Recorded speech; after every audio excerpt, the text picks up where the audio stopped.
Nearly a month after ousting its president of 3 decades, Omar al-Bashir, Sudan's military council and the opposition coalition's attempts to form a transitional government don't seem to be getting easier. The opposition presented the ruling council with its vision for the transitional period in early May. On Tuesday, the military council responded. The document doesn't mention the other political forces that are partaking in the transition that would elect a prime minister and sovereign council members as well as other ministers. It doesn't even mention the transitional military council, which alongside the Alliance for Freedom and Change and other forces we see as important in the election process for these important posts. The opposition coalition is made up of political parties, civil society groups and the Sudanese Professionals Association. They have been leading protests in Sudan since December. The demonstrations were initially over price hikes, but then turned into anti-government protests, leading to a sit-in in front of the army headquarters in early April. The coalition says their vision for the transitional period is based on the demands of the protesters.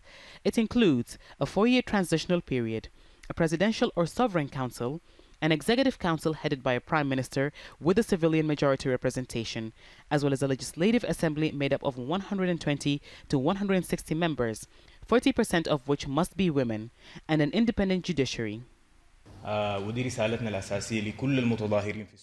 This is our message to all demonstrators.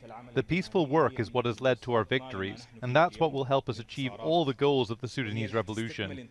We shall not respond to provocations. Meanwhile, the sit-in continues, with protesters saying they'll keep their revolution peaceful and keep their demand for a civilian transitional government.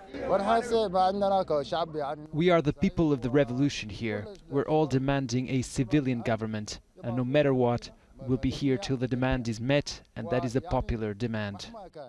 The only tool that can actually accomplish our demands is to continue in this sit-in and to continue our strikes and civil disobedience. The military council and the opposition coalition may have more talks in the future as it tries to steer Sudan out of the impasse it's currently in. But the ultimate decision makers are the protesters here, who say if the outcome of the negotiations doesn't appease them, they'll continue with their sit-in until they see the change they've been demanding. People here say they started the revolution that ended a regime of 30 years, and they're happy to continue until the military council hands over power, no matter how long that takes. Hiba, Al Jazeera, Khartoum.